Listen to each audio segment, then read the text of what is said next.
Hello दोस्तों, स्वागत है आपको अपने यूट्यूब चैनल इन कॉन्सेप्ट में। तो आइए आज हम लोग फिर क्लास 10 के लिए बायोलॉजी जय परिक्रम पढ़ रहे हैं। तो इसका सेट नंबर आज हम लोग का होगा 5। अगर आप नहीं देखे होंगे तो कंटिन्यू देख लीजिए सेट नंबर 1 से 5 तक, आपको एग्ज़ाम में बहुत ही हेल्पफुल होंगे। तो देखिए पहला क्वेश्चन है कि ऑक्सीजन की अनुपस्थिति में पाइरुवेट से इथेनॉल एवं CO2 बनाने की क्रिया कहलाती है। तो बताइए क्या कहलाती है दोस्त? किण्वन क्रिया कहला जाती है। कौन सी क्रिया होती है? किण्वन क्रिया। चलिए अगला क्वेश्चन है रक्त का तरल भाग प्लाज्मा आयतन के हिसाब से पूरे रक्त का करीब कितना प्रतिशत होता है? तो पूरे रक्त का प्लाज्मा बताइए 55% हो जाता है। कितना परसेंट होगा दोस्त? 55% हो जाता है। देखिए क्वेश्चन नंबर तीसरा के हीमोग्लोबिन के एक अणु की क्षमता कितने अणु ऑक्सीजन के साथ संयोजन होती है? तो बताइए कितने होता है? 4 हो जाएगा। आइए अगला क्वेश्चन है कि छोटी आंत एवं बड़ी आंत के जोड़ पर पाई जाने वाली एक छोटी नालीनुमा रचना को क्या कहते हैं? तो बोलिए इसको क्या कहा जाता है? इसको सीकम बोला जाता है। क्या बोला जाता है दोस्त? इसको सीकम बोला जाता है। अपेंडिक्स देखिए, अपेंडिक्स क्या है? तो अपेंडिक्स मानव में क्या है बताइए? अपेंडिक्स क्या होता है जो आपको पता है? अपेंडिक्स के बारे में आपको कमेंट करना है, ये भी आपको एग्जाम में क्वेश्चन आता है। कमेंट करके जवाब दीजिएगा कि अपेंडिक्स क्या होता है। देखते हैं किनका किनका जवाब आता है, ये आपके लिए हम सुन रहे हैं। चलिए अगला है कि फुफ्फुस निकलने के स्थान पर मानव हृदय में अर्धचक्राकार कपाटों की संख्या होती है। तो कपाटों की संख्या 3 होती है। श्वसन क्रिया में विमुक्त ऊर्जा निम्न में किस यौगिक के रासायनिक बंधन में संरक्षित रहता है? तो ATP। अगला की वृक्क बाहर से संयोजी ऊतक तथा अरेखित पेशियों से बना जिस रचना से घिरा होता है वह कहलाता है। तो उसको क्या बोला जाता है? उसको कैप्सूल बोला जाता है। निम्नलिखित में से किस पादप पत्ती कोशिका में कार्बन डाइऑक्साइड का परिवर्तन कार्बोहाइड्रेट से होता है? तो बताइए इसके किस में होता है? पैलिसेड से। जीवों के शरीर में उपापचय क्रियाओं के फलस्वरूप उत्पन्न अवशिष्ट पदार्थों शरीर से बाहर निकलना क्या कहलाता है? शरीर से बाहर निकलना उत्सर्जन कहलाता है।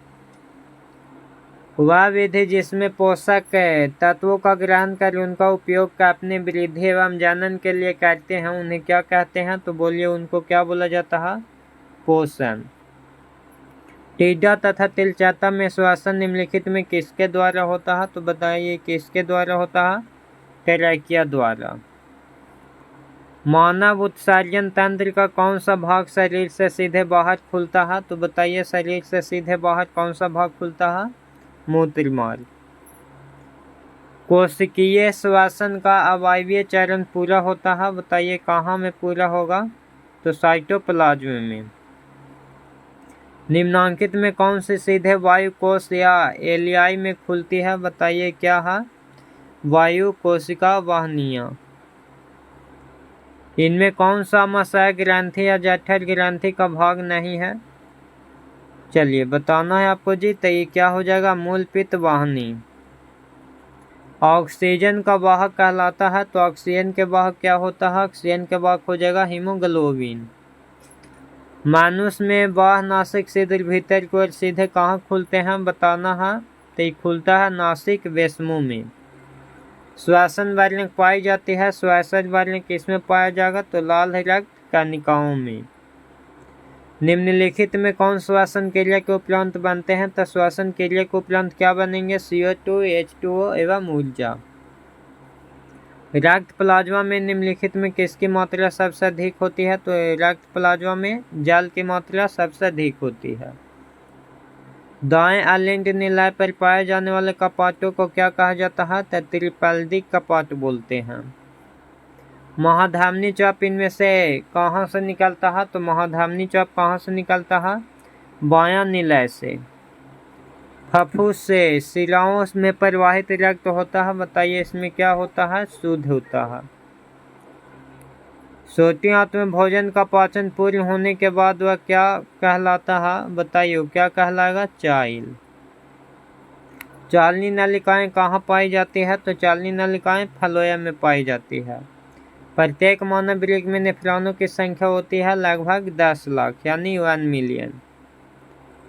मानव नेफ्रॉन में स्थित एक प्याले जैसी रचना को क्या कहा जाता है? बताइए इसको क्या बोला जाता है? बोमेन सनपुट। निम्नलिखित में कौन सा एक प्रमुख प्लाज्मा प्रोटीन का नाम है? बताइए इसमें इनमें से हो जाएगा सभी। Fibrinogen, प्रोथोबिम्बान, heparin.